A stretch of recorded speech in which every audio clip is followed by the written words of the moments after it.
अजित पवार यांच्या विमान अपघात प्रकरणामध्ये आमदार अमोल मिटकरी यांनी काही सवाल उपस्थित केले। मृत्यूच्या आदल्या दिवशी दुपारनंतर अजित पवारांचा कुठलाही कार्यक्रम नव्हता। या दरम्यान अजित पवार पक्षातल्या कार्यकर्त्यांशी भेटल्याचं समजलं। दुसऱ्या दिवशी कामं आटपून बारामतीकडे निघाले, त्यानंतर त्यांचा अपघात झाला। मात्र गेल्या 3 दिवसांपासून मनामध्ये शंकांचं काहूर माजलं होतं, असं मिटकरींनी म्हटलंय। त्यांनी ट्विटरवरून अपघाताबाबत काही प्रश्न उपस्थित केले।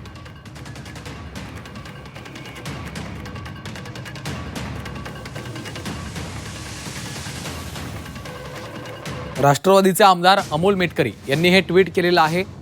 गेले 3 दिवस मनामध्ये शंकेचं काहूर आहे, प्रश्नांचा आगडोंब उसळतोय, मृत्यूचं राजकारण।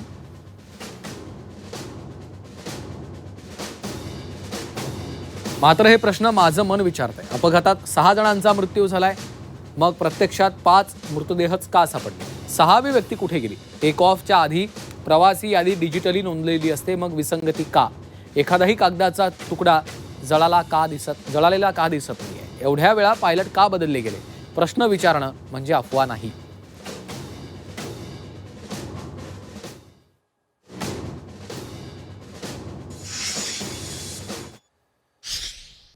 मिटकरी यांनी ट्विट करत काही शंका उपस्थित केलेल्या आहे। त्यांचं असं म्हणणं आहे की 6 जण हे जर प्लेनमध्ये होते तर मग 5 जणांचा मृत्यू झाला, असं का झालं?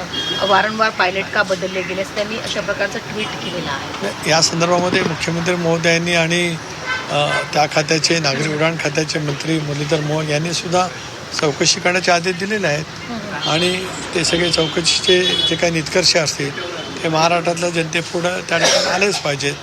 ब्लॅक बॉक्समध्ये ज्या काही बाबी असतात, म्हणजे नोंदी असतात, ते सुद्धा ते इन्व्हेस्टिगेशन टीमच्याकडनं केलं जाईल। आता संशयता येतोय ना, प्रत्येकाला संशय येतो, प्रत्येकजण आपापल्या अँगलने त्या ऍक्सिडेंटकडे पाहत आहे। ते एवढं क्रॉस होऊन ते कोसळलं कसं? जिथं ऍक्सिडेंट झाला त्याच्या एक्झॅक्ट समोर दुसऱ्या साईडला रस्त्याच्या पलीकडे एक पेट्रोल पंप आहे, तिथून त्या सीसीटीव्ही फुटेजमधून जो काही पिक्चर समोर आलेला आहे तो वेगळा आहे। म्हणून याची चौकशी होणं गरजेचं आहे आणि सरकारने ते मान्यही केलेलं आहे, त्या पद्धतीने त्याची चौकशी सुद्धा होते। जे काही डीजी इन्व्हेस्टिगेशन आहेत, DGCAचे ते काम करत आहेत। ब्लॅक बॉक्स सापडलेला आहे, त्याच्यामुळे त्यातलं सगळं सत्य जे आहे ते बाहेर येईल। फॉर्च्युनेटली 2 गोष्टी असतात की याचं जे सगळं कम्युनिकेशन असतं ते कम्युनिकेशन हे पूर्णपणे स्टोर्ड असतं, त्यामुळे ते सगळं अवेलेबल आहे। आणि जे इंटरनल कम्युनिकेशन असतं, म्हणजे 2 पायलट आपल्याशी काय बोलले असतील एकमेकाशी किंवा त्यांनी काय केलं असेल, हे ब्लॅक बॉक्समध्ये स्टोअर होतं। त्यामुळे या दोन्ही गोष्टींचा ज्यावेळेस त्याची पडताळणी होईल त्यावेळेस सगळं सत्य आपल्यासमोर येईल।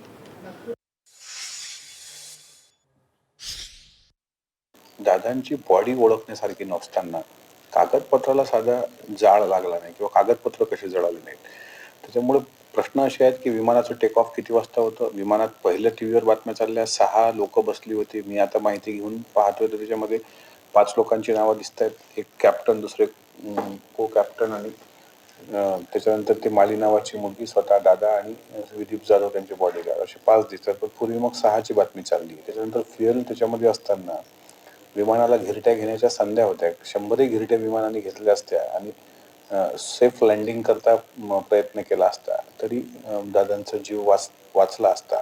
मिड डे कॉल जो दिला गेला तो याच्याकरता दिला गेला की मला धावपट्टी दिसत नाही आहे, त्यावेळेस पुण्यावरून सांगितलं गेलं की तुम्ही पुण्याला लँड करा। मग त्या पायलटने ते लँड का केलं नाही? दोन्ही पायलट कसे बदलले गेले?